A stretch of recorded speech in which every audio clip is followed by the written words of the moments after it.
Provinsi DKI Jakarta kepada hadirin acara dulu Pak, mepet Pak acaranya Pak. Oh, izin Pak. Selamat datang Ayo Pak, saya DKI Jakarta.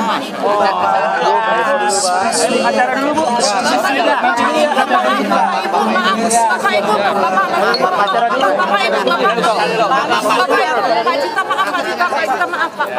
Bapak sebentar Pak, ibu sebentar. Pak, waktunya nggak ada.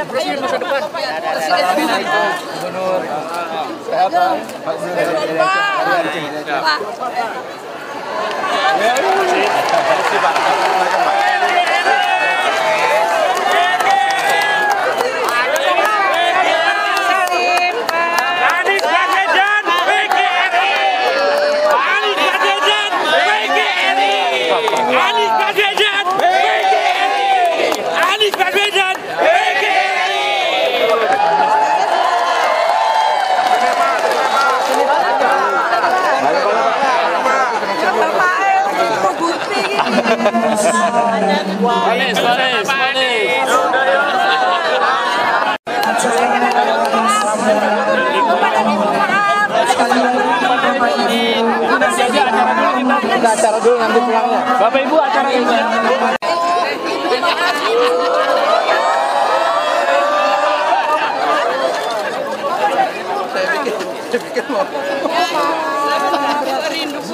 Rindu. Pacarnya. Itu siapa itu?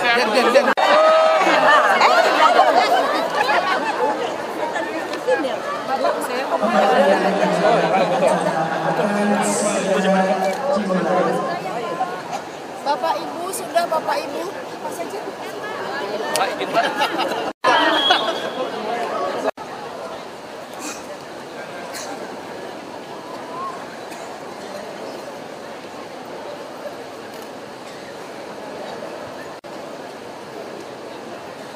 Yang terhormat Gubernur Provinsi DKI Jakarta, Bapak Republik Indonesia, Ibu Profesor Dr. Hanifah Rusi, Republik Indonesia, hadirin serta undangan yang berbahagia, Tuhan yang Maha Kuasa, karena berkat limpahan rahmat dan karunia-Nya, pada hari ini dalam rangka pidato kunci Gubernur Provinsi DKI Jakarta pada Kongres ke-22.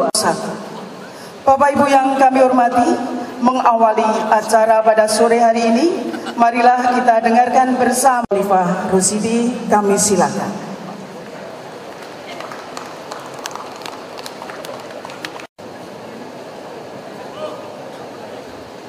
Bismillahirrahmanirrahim.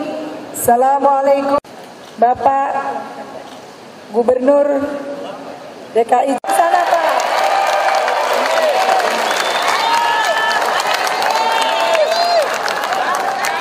Kongres ke-22 Pak, tahun 2019 untuk periode 2019. Yang lain sampai tersisi nih Pak Gub. Kemana ya Pak? Baik, Bapak Ibu sekalian. Atau naik MRT, yang nggak tahu yang mana ya. Selamat datang, monggo Pak berkenan memberikan pidato kunci di hadapan para peserta.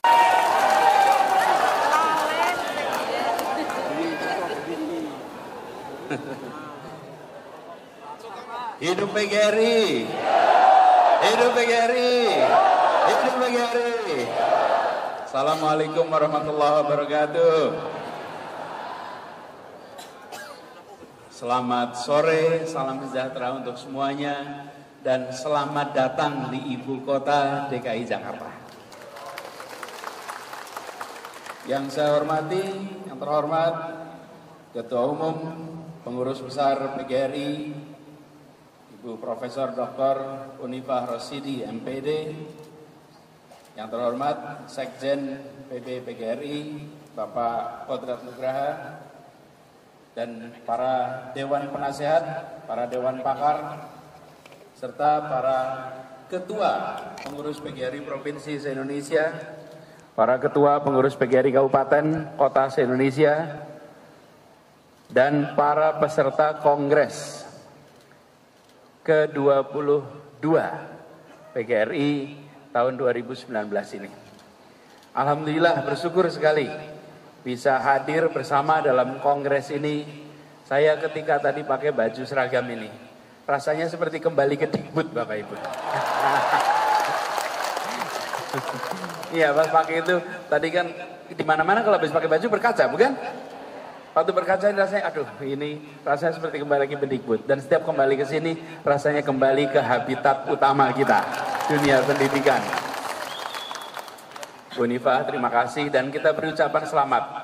Ibu Nifah baru saja minggu lalu resmi dikukuhkan sebagai guru besar. Kita beri tepuk tangan untuk Ibu Nifah. Alhamdulillah Bapak Ibu semua, kita senang sekali Bapak Ibu datang di Ibu Kota, kongresnya di Ibu Kota. Dan Ibu Kota bulan Juni kemarin baru merayakan ulang tahun. Ulang tahun dan kita temanya wajah baru Jakarta. Jakarta wajahnya baru, tapi wajah baru itu bukan hanya fisiknya. Fisiknya terlihat, tapi di balik itu ada mindset baru. Ada cara pandang baru, cara berpikir, cara bekerja, bertindak yang baru. Itu yang kita dorong sama-sama. Jadi di Jakarta ini kita sedang kuat-kuatnya mendorong perubahan terutama transportasi. Bagi teman-teman Bapak Ibu yang datang ke Jakarta, salah satu yang dirasakan kemacetan, bukan? Terasa tidak macetnya di sini?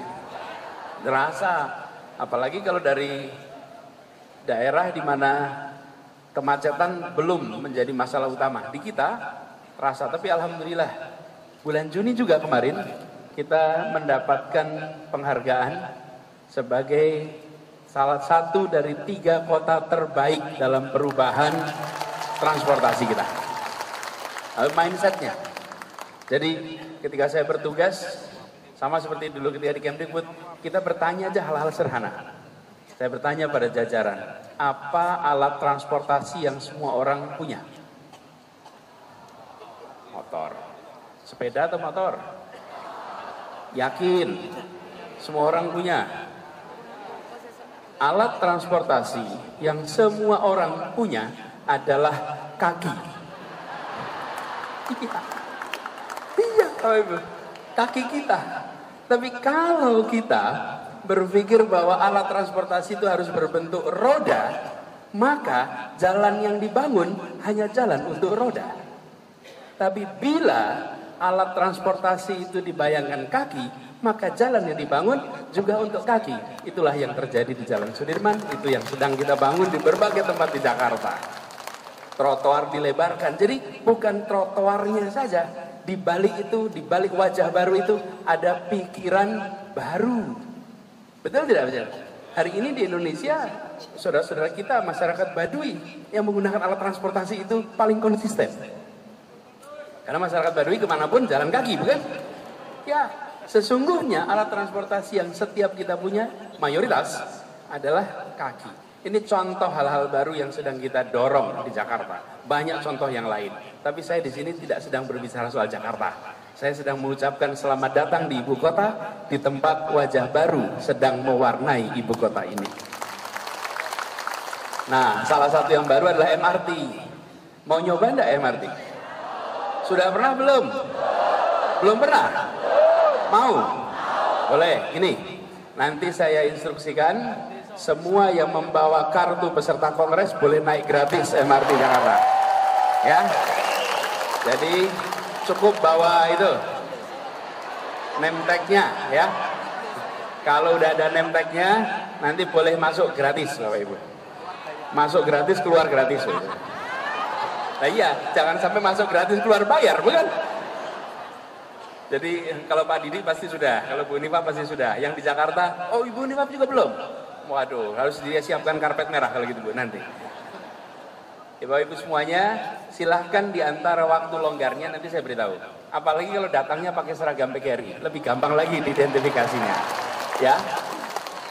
Jadi nanti saya minta tolong beri kartunya satu, name tag-nya untuk jadi contoh di sana. Jadi nanti Bapak Ibu gunakan itu, coba Dan MRT ini, Bapak Ibu sekalian, saya sampaikan pada saat MRT menjelang pembukaan, bahwa MRT bukan sekedar alat pemindah badan dari satu tempat ke tempat lainnya. MRT adalah alat pendidikan kolosal bagi seluruh warga di ibu kota. Jadi MRT itu adalah sebuah tempat pendidikan. Mendidik warga Jakarta. Untuk apa? Dididik untuk tepat waktu. Karena MRT itu menitnya akurat. Kalau di situ tertulis 17.27, maka dia akan datang 17.27. Dan kalau ditulis berangkat 17.32, maka dia akan berangkat 17.32. Kita sedang mendidik seluruh warga untuk memiliki ketepatan waktu. Betul, betul? Nah, salah satu masalah kita adalah tidak tepat waktu, bukan? Cara mendidiknya secara kolosal seperti itu. Lalu di MRT ini antri. Nanti Bapak Ibu kalau datang ke sana, antri kan, yang pintunya dibuka kanan kiri untuk masuk, yang di tengah untuk keluar. Dilatih setiap hari lebih dari 80.000 penduduk Jakarta berlatih tepat waktu, berlatih antri yang rapi, dan Bapak Ibu sekalian di stasiun MRT, mohon maaf, tidak ada tempat sampah. Tidak ada tempat sampah. Kalau punya sampah, masukkan kantong dan tasnya sendiri-sendiri. Tidak ada tempat sampah. Dilatih untuk kita tidak terbiasa membuang sampah. Latihan. Dan yang tidak kalah penting, di gerbong-gerbongnya MRT, ini tempat pendidikan juga. Pendidikan tentang kesetaraan. Pendidikan tentang kesamaan. Mengapa? Kedudukan tidak menentukan tempat duduk. Tidak menentukan. Sama sekali. Jadi, mau ini Bapak Presiden ataupun office boy, kalau masuk ke MRT berdirinya sama, kursinya sama, desak-desakannya sama, tidak ada perbedaan apapun berdasarkan kedudukan apapun. Karena itu saya mengatakan berkali-kali, jangan pandang MRT semata-mata sebagai alat pemindah badan. Ini adalah alat pendidikan kolosal. Cuman yang bisa merasakan itu utamanya mereka yang backgroundnya pendidikan. Langsung bisa merasa, oh ini alat untuk melakukan pendidikan kolektif. Jadi nanti Bapak Ibu sekalian silahkan mencoba, merasakan sebagai bahan juga. Karena ini pertama kali di Indonesia ada kereta terowongannya panjang sekali. Biasanya di bawah tanah cuma beberapa kilometer, kalau ini cukup panjang sekali. Jadi Bapak Ibu sekalian, sekali lagi selamat datang di ibu kota Jakarta. Nah, selanjutnya ini waktu terbatas. Saya disampaikan pidato kunci. Saya ini kalau menyampaikan pidato kunci di depan Bapak Ibu guru, itu seperti menggarami air laut. Lah iya, lah Bapak Ibu guru sudah tahu semua apa yang harus dikerjakan. Bapak Ibu guru yang paling di depan. Bapak Ibu guru yang paling tahu persis persoalan-persoalan yang sedang dihadapi oleh masyarakat kita. Jadi saya ingin sampaikan saja pada Bapak Ibu sekalian bahwa insya Allah di DKI Jakarta kita akan terus komit untuk menyelesaikan masalah-masalah yang ada pada guru dan profesi guru. Kita seriusi itu. Dan kita melalui PGRI kemarin saja kita memberikan pada guru-guru swasta hibah lebih dari 60.000 guru lewat PGRI DKI Jakarta. Kita sampaikan semua di situ. Kemudian program sertifikasi dan kita kerjasama untuk pelatihan kepala sekolah. Tapi itu semua hal-hal teknis. Kita tentu bisa baca, dibuat laporan teknis. Saya rasa yang perlu kita pikirkan sama-sama, karena ini bicaranya tentang abad 21, kalau tidak salah temanya di sini terkait dengan abad 21. Bapak Ibu sekalian, mewujudkan PGRI sebagai organisasi profesi guru dan perannya dalam meningkatkan mutu pendidikan abad 21. Kita semua yang berada di ruangan ini menyadari persis bahwa dunia pendidikan saat ini sedang mengalami tantangan besar. Bukan hari ini, tapi dekade-dekade ini. Mengapa? karena perubahan yang begitu cepat. Anak kita adalah anak-anak abad 21. Gurunya orang-orang abad ke-20. Sekolahnya abad 19. Ya, betul. Bapak Ibu lihat ruang sekolah kita dengan ruang sekolah abad 19 sama tidak? Sama. Gurunya abad 20, siswanya abad 21. Kita akui saja, kita ini kan orang-orang abad 20, bukan? Anak kita abad 21. Karena itu, ketika kita berbicara pendidikan abad 21, maka guru-gurunya harus mengantisipasi perubahan. Menjadi guru abad 21. Nah, sekolahnya pun harus mulai dipikirkan menjadi sekolah abad 20. Tapi sekolah abad 21 tidak ditentukan oleh teknologi. Punya smartboard tidak membuat jadi smart classroom. Betul ya, betul? Karena itu, kita harus pikirkan justru mindset, lagi-lagi mindset. Bahwa tantangan pendidikan ke depan jauh lebih besar dari sekedar soal teknologi.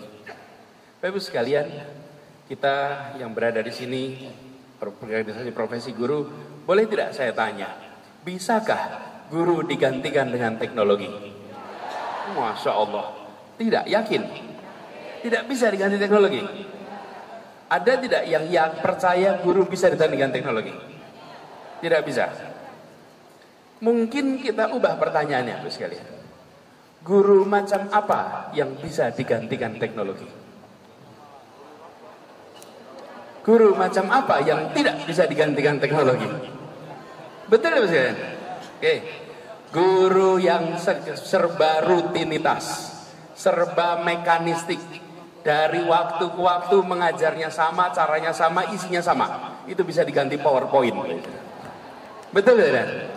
Tapi guru yang inovatif, guru yang kreatif, guru yang mencerahkan, guru yang menggerakkan, teknologi apapun tidak akan pernah bisa menggantikan perannya. Jadi kita semua harus bisa menjadi guru yang tak tergantikan oleh teknologi. Karena ada yang bisa digantikan teknologi, yang serba mekanistik itu bisa. Teknologi bisa menggantikan yang serba mekanistik. Tapi guru yang inspiratif tidak bisa digantikan dengan teknologi. Karena itulah tanggung jawab kita.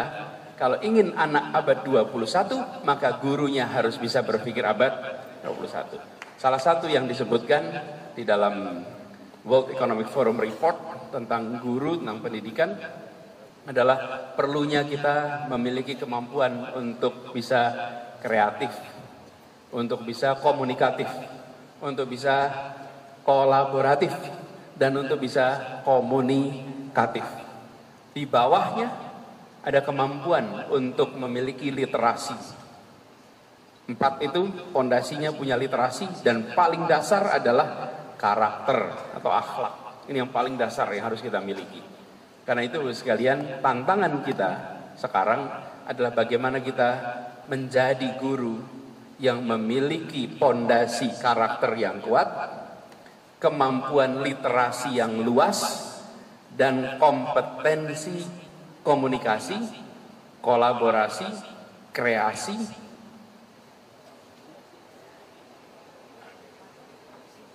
kritis, tumbuh semuanya. 4 itu. Berkali-kali kita dengar, tapi harus kita lakukan adalah actionnya. Actionnya harus kita lakukan. Karena itu Bapak sekalian saya hormati, penting bagi kita untuk merefleksikan ini. Bapak Ibu semua yang saya hormati, menjadi guru adalah bukan sekedar profesi dalam artian pekerjaan, tapi menjadi guru adalah panggilan. Menjadi guru adalah kehormatan. Karena itu saya sering katakan bahwa menghargai guru adalah menghargai bangsa. Menghargai guru adalah menghargai persiapan masa depan bangsa. Karena di situ gurunya. Karena itu kita juga harus menyiapkan untuk masa depan. Bapak Ibu sekalian saya hormati, bila Bapak Ibu ditanya berapa jumlah guru pada saat Bapak Ibu dulu sekolah, kira-kira berapa jumlah guru kita Bapak Ibu? Ada 20 lebih tidak? Lebih. SD, SMP, SMA, kuliah. Berapa kira-kira? 50 sampai? Mungkin 50, 70, mungkin 60 SD, SMP, SMA. Bapak Ibu sekalian, adakah yang hafal nama semua gurunya? Ada nggak yang hafal? Semua gurunya SD, SMP, SMA? Jarang, jujur aja kita. Pak, kalaupun ada extraordinary pasti. Langsung ya hafal ya. Bukan lihat catatan loh, langsung hafal. Saya beberapa kali ngecek, rata-rata yang langsung diingat itu 3 sampai 5 rata-rata. Yang langsung muncul, tidak lepas. Betul nggak Pak sekalian? 3 sampai 5 guru yang muncul langsung, 2, 3, 4, 5. Guru yang diingat yang bagaimana Bapak sekalian?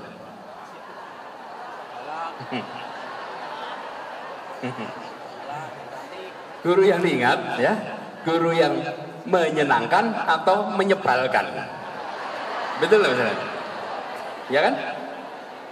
Menyenangkan atau menyebalkan? Menyebalkan, bahkan lebih sering dari galak gitu langsung misalnya. Oke. Nah, ini Bapak sekalian, bayangkan tahunnya 2039, 20 tahun dari sekarang. Oke. Anak-anak murid kita berkumpul dalam sebuah reuni. Lalu ditanya,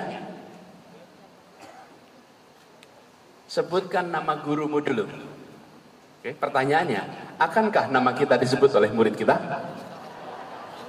Oke. Akankah nama kita disebut?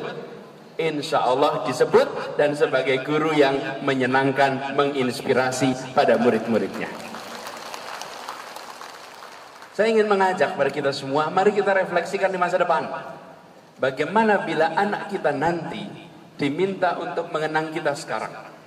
Bila kita menjadi guru yang tadi mengajar kritis, mengajar komunikatif, mengajar kolaboratif, mengajar untuk kreatif, maka insya Allah guru itu namanya akan diingat, perannya akan diingat, dan kapanpun ditanya, nama guru itu disebut. Nama itu disebut.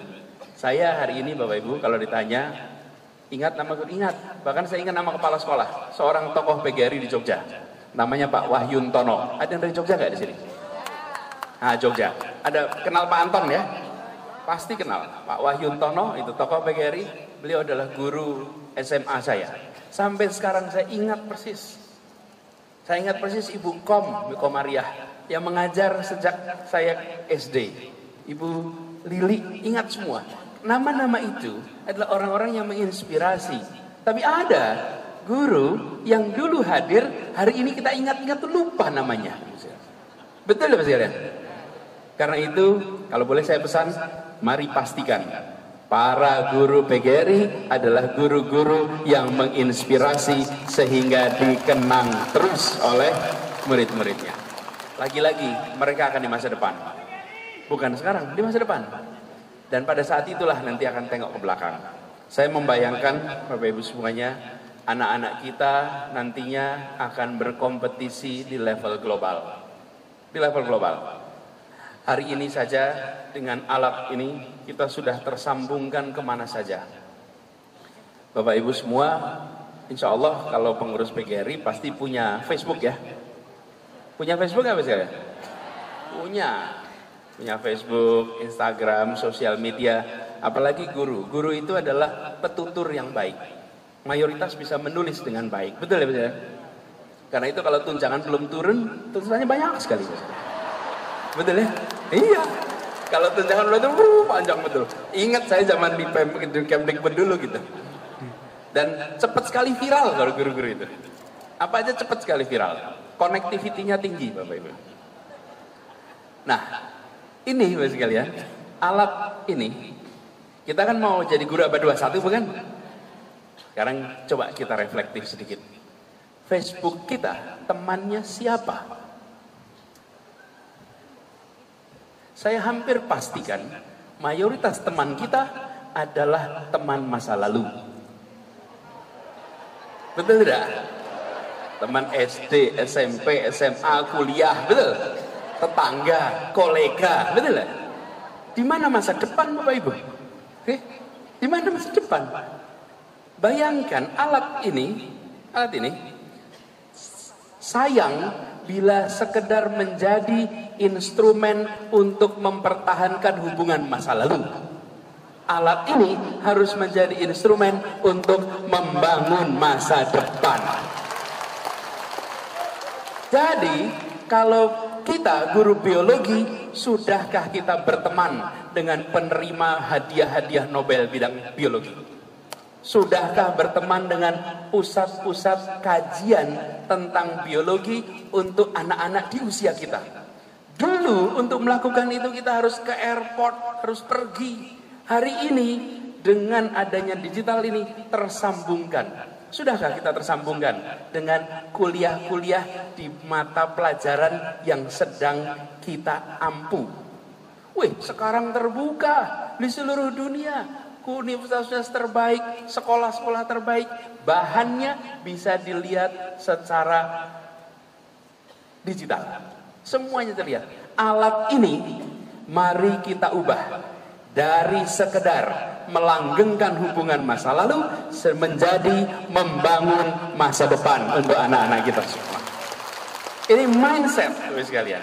Jadi nanti kita bisa pergi kemana saja tanpa harus meninggalkan lokasi kita. Saya sering sampaikan pada anak-anak, lokasi lahir boleh di mana saja, tapi lokasi mimpi harus ada di langit yang amat tinggi. Tapi itu hanya bisa terjadi kalau kita betul-betul mendayagunakan sumber daya kita. Karena itu saya sampaikan pada ibu sekalian, saya mengajak pada kita semua, marilah menjadi orang-orang abad 21 yang menyaksikan fasilitas-fasilitas ini bukan untuk ke belakang, tapi untuk masa. Apalagi kalau sosial media cuman bikin kenceng saat pilpres, bikin kenceng saat pilkada. Jangan. Justru alat ini harus bisa menjadi jembatan untuk meraih masa depan bagi kita semua. Jadi ibu sekalian yang saya hormati, saya berharap kita semua, para pendidik, betul-betul membaca perubahan ini dan memanfaatkan apa yang ada di sekitar kita, terutama untuk anak-anak kita. Apalagi kita ketahui, Bapak Ibu semua, bahwa perubahan yang terjadi di luar itu maksudnya di negara-negara maju amat pesat. Di Indonesia, tantangan kita memastikan bahwa sekolah di daerah-daerah yang akses pada infrastrukturnya baik tidak terlalu jomplang dengan sekolah dan guru di tempat-tempat yang akses infrastrukturnya belum baik. Mudah-mudahan PGRI bisa menjadi jembatan untuk menangani persoalan ketimpangan-ketimpangan seperti ini. Jadi Bapak sekalian, kami di Jakarta bersyukur secara fasilitas infrastruktur kami cukup, tapi bukan berarti harus puas, apalagi bagi kita yang tumbuh besar di tempat lain. Dan saya ingin sampaikan, jangan pernah kita menganggap rendah hasil pendidikan di Indonesia. Saya paling merasa terganggu kalau ada orang yang menganggap hasil pendidikan Indonesia ini rendah. Bahkan pernah dalam sebuah diskusi ada yang mengatakan, Pak, bagaimana anak kita tidak tumbuh kemampuan kritisnya, tidak tumbuh kemampuan komunikasinya. Terus saya dengarkan sambil tanya, lah Anda ini dididik di negeri mana? Saya bilang, Anda bisa kritis, Anda bisa komunikatif, Anda juga produk Indonesia. Saya juga begitu. Saya ini produk sekolah negeri dari SD, SMP, SMA sampai kuliah. 100% produk kurikulum Republik Indonesia. 100%. Dan saya bangga menjadi saya seorang produk pendidikan Indonesia. Karena itu kita banggakan dan peran guru di situ amat sentral sekali. Dan PGRI telah konsisten menjadi garda terdepan di dalam menjaga semangat perjuangan para guru. Bapak sekalian saya hormati, barangkali itu yang bisa saya sampaikan. Waktunya juga sudah hampir selesai. Saya ingin mengucapkan selamat kongres. Semoga kongres ini berjalan lancar, menghasilkan arah organisasi yang baik, meneruskan kepemimpinan yang baik, dan insya Allah nantinya nantinya PGRI akan dicatat oleh murid-murid kita sebagai organisasi yang membuat guru menjadi guru-guru yang mencerahkan, mencerdaskan bagi bangsa. Kurang lebih saya mohon dimaafkan, dan selamat menikmati Jakarta, selamat menikmati MRT. Meskipun lokasinya agak jauh dari sini, nanti Bapak Ibu sekalian kalau naik MRT jangan lupa foto-foto ya. Diposting di Facebook nanti boleh. Diposting di Facebook sambil ceritakan pengalamannya dan sampaikan nanti pada semuanya. Alat ini bukan sekedar alat pemindah badan, tapi ini adalah sebuah sekolah bagi penduduk DKI Jakarta. Terima kasih. Assalamualaikum warahmatullahi wabarakatuh.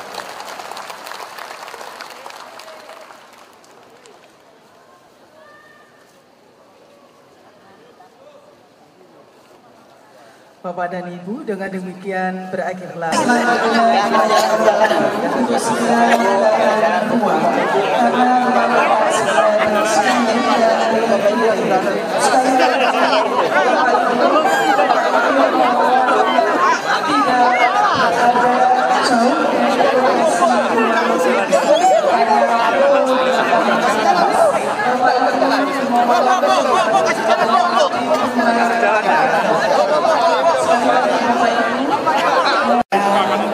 sore hari ini.